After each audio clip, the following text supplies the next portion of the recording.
Joe, what do you drive? What do I do? You know what's funny? I rarely drive. What, like the Batmobile? That's You right. laughed as soon as I asked the question. Because, I work from my mom's basement and I'm barely out of the basement. So when I Uh-huh. do drive, I have I think it's a 16-year-old Chevy Equinox paid off a long time ago. And then Nice. Cheryl drives a Volkswagen Tiguan, which is a nice ride. And her car is much newer because she drives frequently, and we just need one car that's reliable. Oh, fantastic. Fantastic. My car is imaginary. Oh, So it there's can be that. whatever you want. Yes, exactly. I actually, okay, fun fact. So I got an email from Tesla. Apparently, in 2016, I put down a deposit on a Tesla Model 3. This is before the Model 3 was released. And I got an email from Tesla saying that, you have a deposit on your Model 3, your reservation number is such and such. And, you put down this deposit in 2016. It is now 2023. We've held your deposit. It's a $1,000 deposit. They've held it for 7 years. And they're like, if you don't order a car by next week, we're going to refund the deposit. And I was like, and when I saw the email, I genuinely thought, I was like, should I get a Tesla or should I get the refund? And I contemplated it for a while. And No, I decided to get the refund because you got the refund, I live in the center of Manhattan. I have no need for a car. which I should have known when you said your car is imaginary. I'm like, either Yeah. she bought the imaginary Tesla and let them Ah, keep the refund. That's right. Look at me giving away the ending. But today, we're going to answer a question from a woman named Oh, Rachel. oh, was that a lead-in? Was that a lead-in? Oh, it was. Oh. It was a lead-in. It was a lead-in. I guess I should intro the show first, though, right? Shouldn't I? What is this show, Paula? This is the Afford Anything podcast, the show that understands you can afford anything, but not everything. Every choice that you make is a trade-off against something else, and that applies not just to your money, but to any limited resource that you need to manage: your time, your focus, your energy, your attention. And that opens up two questions: what matters most, and how do you make decisions accordingly? So my name is Paula Pant. I'm the host. This is former financial planner Joe Saul-Sehy, joining me to answer questions that come from you. And we're going to kick it off by hearing from Rachel. Hi, Paula and Joe. My name is Rachel, and I am 27 years old. I'm calling to ask a question about buying a car. I feel like it's been a little while since you've answered one of these questions. And with the crazy new used car market, I thought I would call in. So my situation is this. I've had my current vehicle, which is a 2011 Mazda 3 sedan, for more than 10 years, and I own it completely outright. I've been really good about regular maintenance, and I've had to do almost zero major repairs to it. It's been a really awesome car. But now it has just over 200,000 miles on it, so I'm starting to kind of brace myself for something to go really wrong. And so here's my dilemma. I don't know whether I should sell it now before something big happens and I'm in for a major repair, or if I should hang on to it and just drive it into the ground, keep it until the bitter end, and then, I don't know, either sell it for whatever I could get for it or donate it and get a tax credit. I know the Kelley Blue Book value right now is in the $3,000 ballpark, and if I sell it now, I could put that money towards my next vehicle. But at the same time, if I don't have to spend the money on a new vehicle, which of course it would be a new to me vehicle, I would get a used car. But that's money that I don't really have right now. I think I would look for something in the $15,000 range, and I would definitely need a car payment. So I don't know. I just can't wrap my head around the smartest thing to do. I definitely want to keep the car until it makes sense, but I don't know. I would love your advice. Thank you for everything you do, and congratulations, Paula, on finishing your fellowship. Aw. That's so nice. Yeah, that's sweet. Rachel, thank you. Thank you so much for that congratulations. And let's talk about this car question, because this is a fascinating topic, and it's not one that we discuss enough. It isn't. She's right. We haven't talked about this in a long time. Yeah, exactly. No one's asked a car question in a while. So, Rachel, my brain is going in a couple of different directions here, and some of the things I'm going to say are for you specifically, and some of the things I'm going to say are for everyone else listening broadly. First of all, as I see it, your car is worth $3,000 right now. Kelley Blue Book value, resale value. It's not going to go down significantly from there. So if you drove this thing theoretically, let's assume that nothing happens to it, and you drive it for another 2 years or 3 years. I mean, it'll be worth what, $2,000 at the time, maybe $1,500. Like, basically, you no longer have any more depreciation left on the car. Although, I will say for the record, the cheapest car I ever bought was $400. So I guess theoretically it could go down to that. That was a 23-year-old car that I purchased. But even if it does, how long is it going to take her to get to $400? Yeah, because she's had this car for 10 years. So if she drove it for another 13 years, then it would go down to $400. Right, yeah. So basically, you no longer are going to be bearing the cost of depreciation on the car. And that's the good news. Now, you do have a major, you know that you're going to have to pay for a major repair. You don't know when, but you know that you will. And so here's what I want you to do. I want you to start making a car payment to yourself. So take whatever amount of money you would make on a car payment. Let's say if you were to buy a new car, let's say your car payment would be $400 a month, right? Or $500 a month. Take the amount of money that you would make on that car payment, make that payment to yourself, and accumulate that in a specific savings account that is purely your car payment to yourself. That way, if you have to make a major repair, it can come out of that. And eventually, when you do go to buy your next car, you might have 1 year, 2 years, 3 years, who knows, maybe even all 5 years worth of car payments to yourself that have accumulated over that time. One last thing I'll say before I kick it to you, Joe, is don't forget that when it comes to buying a new to you car, given that the car is going to be financed, that means you're going to have full coverage insurance on it. And I'm guessing you probably don't have full coverage insurance on your current car. And that's, an additional cost savings. So the cost of a new car is not just the sticker price plus the interest on the loan. It's also going to be having that much higher insurance rate. So for all of those reasons, I say stick with your current car for as long as you can swing it. Stick with your current car is always the best financial advice, like period. Always. Because a car is a depreciating asset, because of the fact that, unless it's one of a small subset of antique cars, which she's not going to be driving around to work all day, you're not going to see the price tag go up.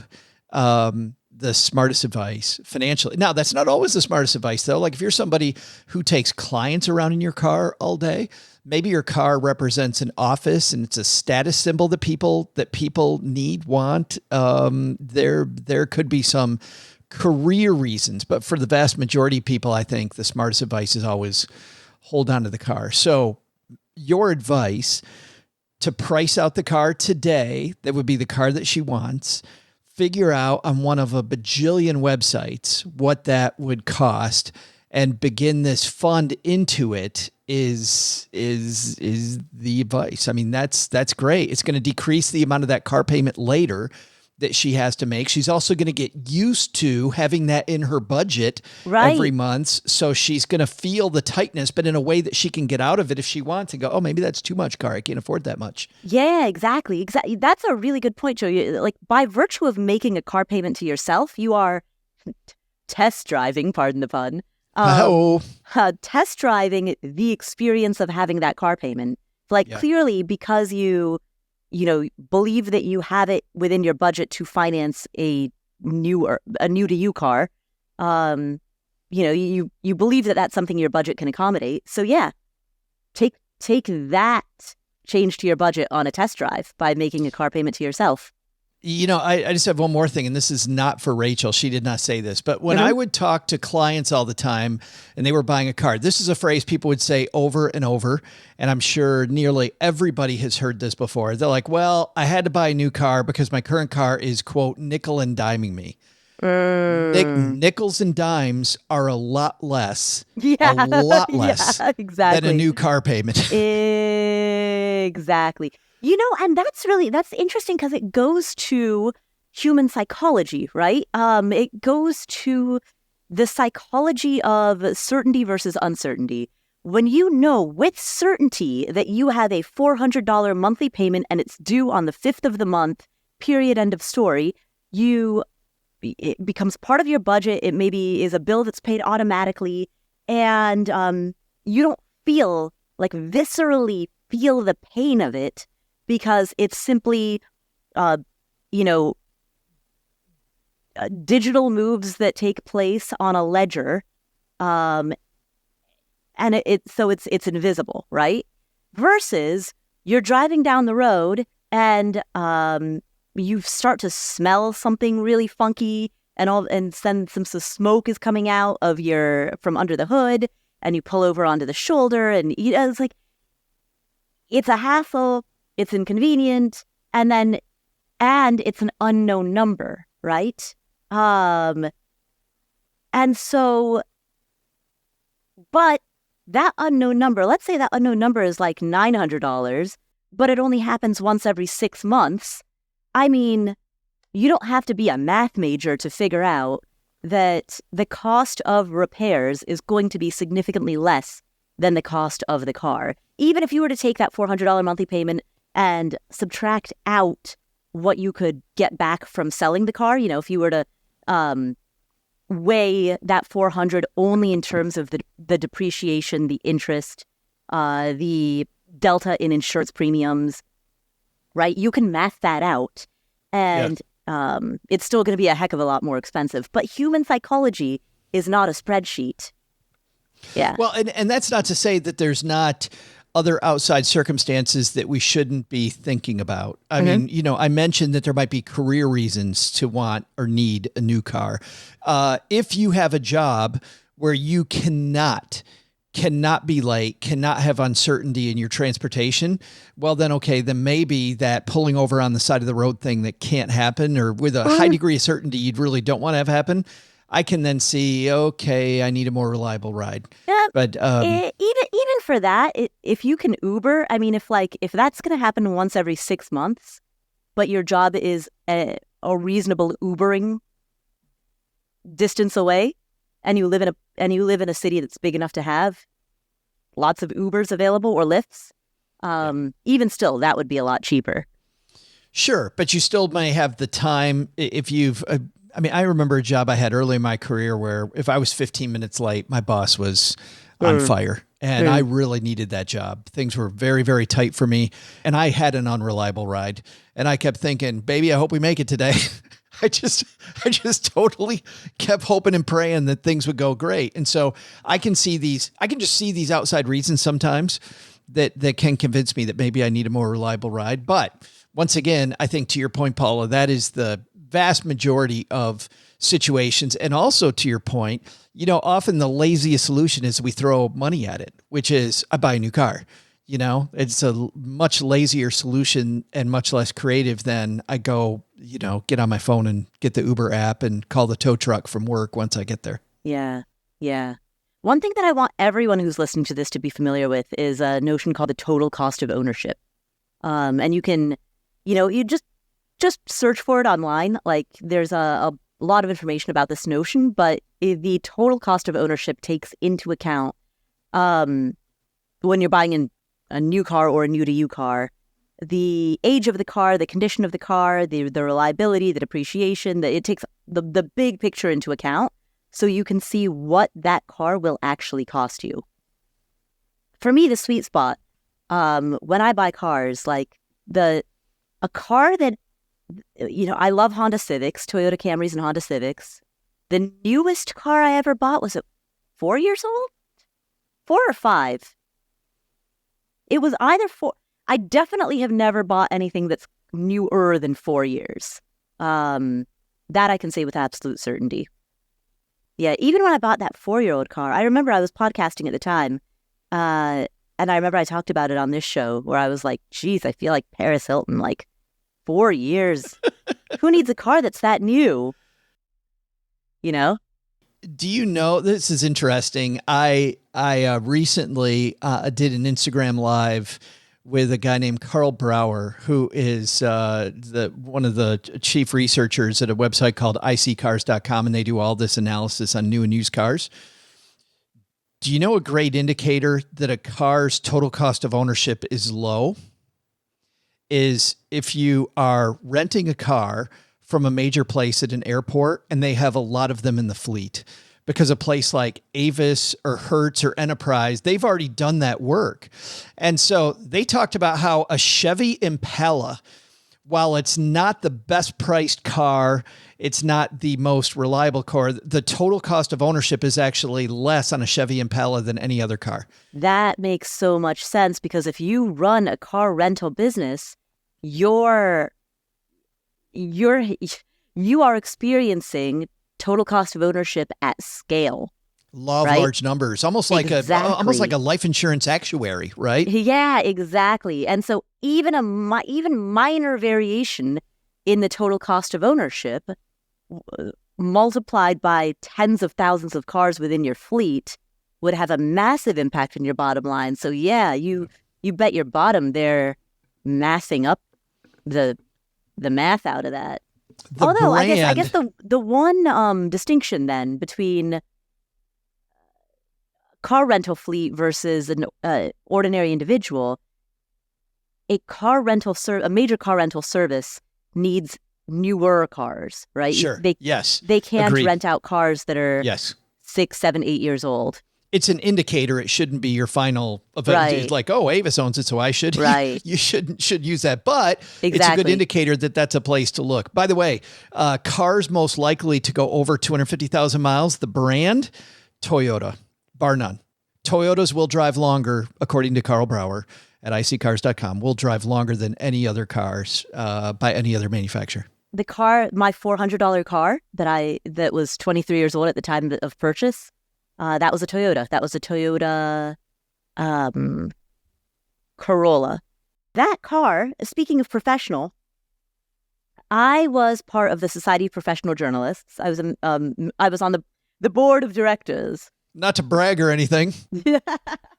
I mean, it's a volunteer position. It's like you just sign up for the board and they'll take you. SPJ would put on these events at the Denver Press Club where we would invite journalists from across the country to fly in to do a talk, right? And so this one day was this guy, at the time he was a reporter at the Rocky Mountain News, and he was also part of the board, and he was like, Paula, can you pick up our guest from the airport? And I was like, you do not want me to do that. And, and I explained, I was like, my car is not appropriate for that. And he was like, it's okay. They'll understand. You're 22 and you're a journalist. No one expects you to have a fancy car. And I'm like, yeah. There's not having a fancy car. And then there's having a car that is so rusted out that you can actually stick your hand through the body of the car, right? I had that. Yeah, right? Yeah. I was like, that's what I have. My car, there is like no distinction between the indoors and the outdoors. When it snows inside the car, even with the door closed and the windows rolled up. Because the body, I had to wear, yeah. I had to wear boots because right underneath my feet where the pedals were, it rusted out right there. So I had to wear heavy boots in the winter because in Michigan, all the snow would come up off of the wheels and hit my legs. Yeah, exactly. This was Colorado. I was like, I would bundle up to drive. I was like freezing. But so no matter how much I insisted, no, I can't pick this person up from the airport. They were like, look, nobody else can do it. Can you just go? Here you go. So I did. And I was like, no, seriously, they're going to think we're insulting them. But yeah, I did. I picked up this author. You imagine this journalist has just boarded a plane and flown across the country to come do a talk. And they're like, you'll have an airport pickup, and then I show up in this rust bucket where the seatbelt had frayed. So there was no seatbelt. It had completely frayed through. They're sure they're going to die. Yeah. Well, they loved it. They loved it. Because they're like, I'm a storyteller and this car is a story. You're like, I'm not sure I want to be the topic of your story. I don't want to be the subject of this story. They're like, the writer in me is in love with this. Tell me more. What is the history of this? I was like, wow. So that was one instance in which I actually used that car for professional purposes and it went well. And Paula's like, yes, in the story you can spell my name Samantha. Samantha? Because you don't want to use your real name. Oh, no, I totally do. Why wouldn't I? I'm proud of that car. I am so proud of that car. You're like, wait a minute. At the beginning of the story, you're like, you think you're offending them, so you don't want to pick them up, and now you're completely proud of it. Well, hey. Now you're changing it. No. You're changing the narrative. I didn't want to pick them up, but if I'm going to go, if you do it fully, right? If you can't live it down, play it up. You're going to own it. Yeah, if you're going to do it, then own it. If you don't like my car, shut up. Like you've got two choices. Either stay home and don't pick them up, or pick them up and own it, right? Those are the two options. Literally, it's go big or go home. Rachel's like, what does this have to do with me? But I guess that's, we want to make that a lesson. That's my message to anyone who believes that they need a fancy car for professional purposes. There it is. If your car is not fancy, and hopefully it's at least a little bit safer than the one that I was driving, but if your car is not fancy, own it. Like, just, own that game. You're welcome, Rachel. I was really thinking about that Tesla, though. I was like, if only I needed to drive ever.